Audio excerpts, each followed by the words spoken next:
বলে দেন, ইন্না সলাতি ওয়া নুসুকি, রসুল কয় আমার নামাজ, আমার কুরবানি, ওয়া মাহইয়ায়া আমার জীবন, ওয়া মামাতি আমার মরণ, লিল্লাহি রাব্বিল আলামিন আল্লাহর জন্য। তাহলে বোঝা গেল আমাদের মরণটা আল্লাহর হাতে আছে। আল্লাহ কখন কাকে দুনিয়া থেকে নিয়ে যাবে একমাত্র আল্লাহ জানে, পৃথিবীর কেউ আর যখন কেউ। আমাদের মরণ কখন কোন জায়গায় হবে আপনি আমি কেউ জানি? আর এখন আর আজরাইল যে জান কবজ করে, সেই বেলা কি আপনাকে আমাকে জানে আমার মরণ নিবে যে হুজুর আপনার অমুক দিন অমুক তারিখে আপনার মরণ হবে, আপনাকে জানাই দিলাম, এমন কোন সিটি আজরাইল দিবে? আর এখন আর আজরাইল যিনি জান কবজ করে, এই ফেরেশতার ভিতরে কোনো মায়া দয়া বলতে কিছুই নাই। মার বুক থেকে মেয়েকে কেড়ে নিয়ে যায়, সন্তানকে কেড়ে নিয়ে যায়, বাবার কুল থেকে ছেলেকে কেড়ে নিয়ে যায়, এই আজরাইলের কোনো দয়া মায়া নাই। পৃথিবীর প্রথম মানব হযরতে আদম আলাইহিস সালাম, এই আদমকে যখন নাকি আল্লাহ তাআলা বানাবেন, বানানোর সময় আল্লাহ তাআলা চারজন ফেরেশতাকে ডাক দিয়ে বলছেন, এ আমার চারজন নয়কট্ট ফেরেশতা জিবরাইল, মিকাইল, ইসরাফিল, আজরাইল আলাইহিস সালাতু ওয়াস সালাম, চারজন ফেরেশতাকে ডাক দিয়ে বলছেন এদিকে আসো, আমি আল্লাহ দুনিয়াতে আমার প্রতিনিধি, ইন্নী জাইলুন ফিল আরদি খলিফা, আমার খলিফা বানাবো, আমার প্রতিনিধি বানাবো, অতএব আমি মানবের প্রথম মানব আদমকে বানাতে চাই। এক কাজ করো, এই তায়েফের জমিনের মাটি এনে আমি আল্লাহ তাআলা সর্বপ্রথম তায়েফের জমিনের মাটি দিয়া আমার মানব আদমকে বানাবো। তখন আল্লাহ তাআলা হুকুমে হযরত জিবরাইল আলাইহিস সালাতু ওয়াস সালাম গেলেন তায়েফের জমিনে মাটি আনার জন্য। যেই মাত্র মাটির মধ্যে হাত দিলেন, মাটি কান্না করতে আরম্ভ করলেন আর বললেন, জিবরাইল রে, আমি জানতে পেরেছি মাটির তৈরি মানুষ দুনিয়াতে গিয়া গুনাহ করবে, পরিণামে জাহান্নামে যাবে, অতএব আমি জাহান্নামের আগুনে পুড়তে পারবো না, আমার বড় ভয় লাগে। কাকুতি মিনতি করে যখন নাকি মাটি কান্না করলেন, জিবরাইল আলাইহিস সালাতু ওয়াস সালাম মাটি রেখে শূন্য হাতে খালি হাতে আল্লাহর আদালতে গেলেন। আল্লাহ কয়, জিবরাইল মাটি কোথায়? কয়, আল্লাহ মাটির মধ্যে হাত দিতে দেরি হয়েছে, মাটি কান্না করছে, মায়া লাগছে, রেখে চলে আসছি। আল্লাহ কয়, তোমার দ্বারা হবে না। ইসরাফিল আলাইহিস সালাতু ওয়াস সালামকে পাঠাইলেন, একই অবস্থায় মাটি কান্না করে, তারও মায়া লাগলো, সেও আনতে পারলো না। মিকাইল ফেরেশতা গেলেন, তারও মায়া লাগলো, আনতে পারলো না। সর্বশেষ আজরাইল আলাইহিস সালাতু ওয়াস সালামকে আল্লাহ পাঠাইলেন, যাও তায়েফের জমিনের মাটি লাগবে, আমি আদম পয়গম্বর বানাবো। হযরত আজরাইল আলাইহিস সালাতু ওয়াস সালাম তায়েফের জমিনে গিয়ে হাত দিলেন। হাত দেওয়ার পরে জমিনের মাটি কান্না করে আর বলে, আরে আজরাইল, আমি জানতে পেরেছি মাটির তৈরি বনি আদমেরা দুনিয়াতে গুনাহ করবে, পরিণামে জাহান্নামের আগুনে যাবে, জাহান্নামে জ্বলবে। আজরাইল রে, আমার বড় ভয় লাগে, আমার নিও না, আমি তোমার পায়ে ধরে কাকুতি মিনতি করে বলে। আজরাইল কয়, রে তায়েফের জমিনের মাটি, তোর কান্না শোনা আমার জন্য নফল, আল্লাহর হুকুম পালন করা আমার জন্য ফরজ। এইভাবে আজরাইল আলাইহিস সালাতু ওয়াস সালাম জমিনের মাটির কান্না না শুনিয়া জোর করিয়া মাটি নিয়া আল্লাহর আদালতে হাজিরা দিলেন।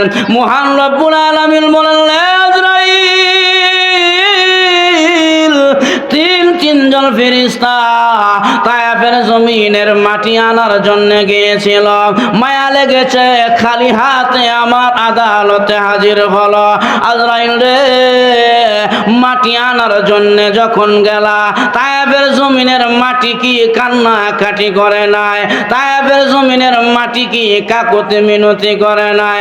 আজরাইল কয়, প্রভু গো, মাটিতে হাত দিতে দেরি হয়েছে, মাটি কান্না করে আসতে চায় না, আমি তার কথা কর্ণপাত করলাম না, আমি জোর করে নিয়ে আসলাম।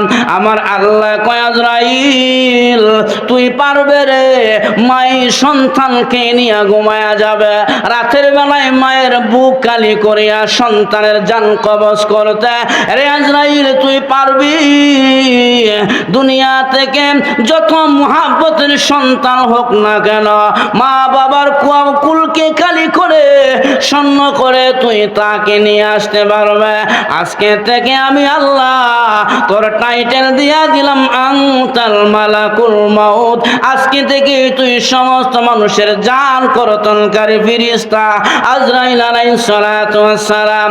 যখন নাকি মালাকুল মাউত এই টাইটেল মহান আল্লাহ আজরাইলকে দিয়া দিলেন, আজরাইল বলেন প্রভু গো, আমাকে যে টাইটেল দিলা আমি মালাকুল মাউত, আমি তো মানুষের জান কর্তনকারী ফেরেশতা। আল্লাহ 40 বছর পরে যেই বাবার ওর সাথে সন্তান আসবে, ওই সন্তানটাকে আমি নিয়ে আসলে ওই বাবা আমাকে গালিগালাজ করবে। মুহাব্বতের ছেলে নিয়ে আসলে লোকেরা আমাকে গালিগালাজ করবে। আল্লাহ কয় আজরাইল রে, এমন একটা বাহানা দিয়া আমি তাকে দুনিয়া থেকে নিয়ে আসব, তোর কথা কেউ স্মরণ করবে না, বলবে রাস্তায় গাড়ি অ্যাক্সিডেন্টে মারা গেছে, আজরাইল জানিয়া গেছে, এই কথা কেউ কয় না। বলে করোনায় মারা গেছেন, আজরাইল জানিয়া গেছে, এই কথা কেউ বলে না। বলে প্যারালাইসিসে মারা গেছে, আজরাইল জানিয়া গেছে, এই কথা কেউ বলে না। আল্লাহ কয় আজরাইল তোর কথা কেউ স্মরণ করবে না, আমি আল্লাহ এমন ভাবে তাকে দুনিয়াতে নিয়ে আসব। এই জন্য আমার ভাইয়ারাম, যেই ফেরেশতা আজরাইল আপনাকে আমাকে দুনিয়া থেকে দুনিয়ার মায়া ছিন্ন করিয়া পরপারের মেহমান বানায়া দিবে, ওই আজরাইল ফেরেশতার দিলে কোনো মায়া, আরো জোরে এখন মায়া আছে নি? আপনারা কি আমার কথা বুঝতেছেন? ভাই একটু মেহরবানি করে যদি আপনারা ভিতরে ঢুকে যাইতেন তাহলে পরিবেশটা মনে হয় সুন্দর হইতো, তাহলে মাহফিলটা একটা পরিবেশ মতো হইতো। এজন্য যারা আছেন মেহরবানি করে চলে আসেন, এইদিকে খালি জায়গা আছে, এই জায়গাটা থেকে আপনারা এদিকে চলে আসেন।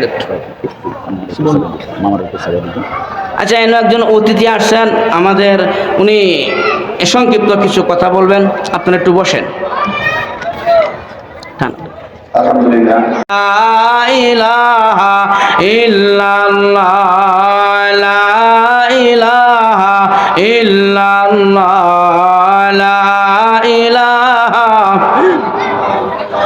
লা ইলাহা ইল্লাল্লাহ মুহাম্মাদুর রাসূলুল্লাহ সাল্লাল্লাহু আলাইহি ওয়াসাল্লাম। হেরার আলো মানব কল্যাণ ফাউন্ডেশন কর্তৃক আয়োজিত প্রথম বার্ষিক তাফসীর মাহফিলের সম্মানিত সভাপতি, জাতির মাতার মুকুট সম্মানিত ওলামায়ে কেরাম, সমবেত সর্বস্তরের মুসলমান ভাইয়েরা, পর্দার আড়ালে অত্যন্ত শ্রদ্ধেয় মা বোনেরা, আল্লাহ পাকের আলিশান দরবারে শুকরিয়া আদায় করি যে মহান রব্বুল আলামিন আমাদেরকে অত্যন্ত মুহাব্বত করে ভালোবেসে আল্লাহ তাআলার দ্বীনি পরিবেশে কিছু কথা এবং বলার সুযোগ দিয়েছেন। জবান করে সেই মনিবের দরবারে শুকরিয়া আদায় করে সকলে বলি আলহামদুলিল্লাহ। আরো জোরে বলি আলহামদুলিল্লাহ। আপনারা মাহফিলে আসাতে খুশি না বেজার? আরো জোরে কোন খুশি না বেজার? খুশি। এখনো কিছু মানুষ রাস্তাঘাটে আমার সামনে দাঁড়ানো অবস্থায় আছে।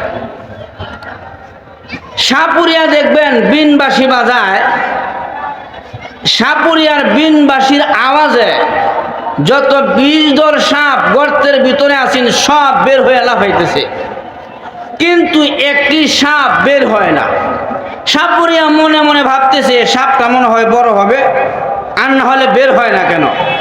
উনি বাঁশি বন্ধ করে উদাল দিয়া কুড়ে ওই গর্তের ভিতর থেকে বের করলেন আমাদের দেশের ভাষায় বলে একটা বিশাল বড় দুরা সাপ।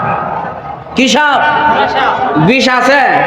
আর এখন সাপুরিয়া এটা বড় হলে কি হবে? বিষই দিন। আর যেই বাচ্চার শরীরে বিষ ছিল বাচ্চা পর্যন্ত বের হয়ে গেছে।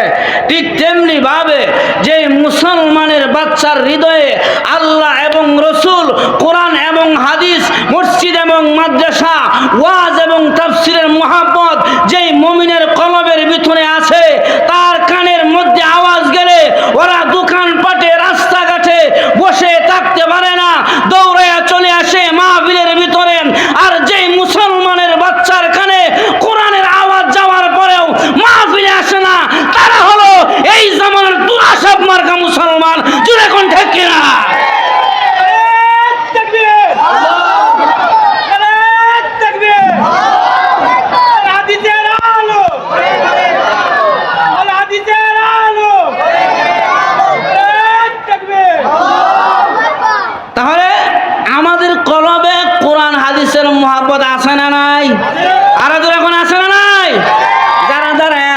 আপনাদের ভিতরে আল্লাহ রসুল কোরআন হাদিসের মহব্বত আছে?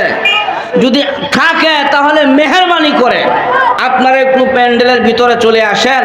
ভিতরে বসলে এটার বরকতি আলাদা, আপনার নামটা এন্ট্রি হবে।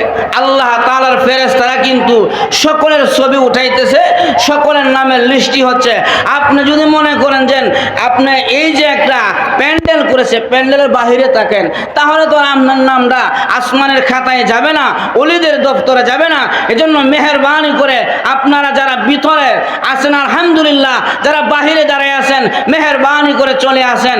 আজকে কয়েকজন মাত্র শ্রোতা, এই জায়গায় যদি মমতাজ বেগম আইতো, মনে করেন যে আয়সা ফাটিয়া যায়, তোয়া যায়, লইয়া যায়, একটা গানও টান মারতো, মানুষের সংখ্যা এমন হইতো, সংখ্যা এমন হইতো। তাহলে মুসলমানের ধর্ম আল কোরআন, সেই কোরআনের কথা হয়, মুসলমান এই জায়গায় আসে না। আরে ভাই, আপনি আর আমি যদি এইভাবে কোরআনের তাফসীরগুলোকে মুহাব্বত করি, কোরআনকে মুহাব্বত করি, বিজাতিরা আমাদের এই ঐক্যবদ্ধতা দেখবে, তখন দেখে তারা মনে মনে ভাববে মুসলমান তো এক অনেকের জাতি। অতএব যেই দেশের মুসলমান কোরআনকে ঐক্যভাবে শুনে, তাফসীরকে ঐক্যবদ্ধভাবে বসে বসে শুনে, ওই দেশের ভিতরে ইসলামের বিরুদ্ধে কোনো আইন কার্যকর হবে না। আমাদের ঐক্যবদ্ধ থাকতে হবে। এজন্য যারা বাহিরে দাঁড়ায় আসি, মেহেরবানি করে প্যান্ডেলের ভিতরে চলে আসি। আমার ভাইয়ারা, আমি আপনাদের সামনে ছোট্ট একখানা আয়াতে কারিমা তেলাওয়াত করেছি, সূরা মুলকের। আমার তেলাওয়াত কিন্তু আয়াতের মধ্যে আল্লাহ তাআলা বলেন, আল্লাযী খালাকাল মাউতা ওয়াল হায়াতা লিয়াবলুয়াকুম আইয়ুকুম আহসানু আমালা। আল্লাহ রাব্বুল আলামিন বলছেন, ও দুনিয়ার মানুষ, আমি আল্লাহ মরণ এবং জীবন বানিয়েছি। আমাদের মরণ এবং জীবন কে বানিয়েছে? আল্লাহ। আরো জোরে এখন, আমাদের মরণ এবং জীবন কার হাতে? আল্লাহ বলেন, কুল ইন্না সালাতি ওয়া নুসুকি ওয়া মাহইয়া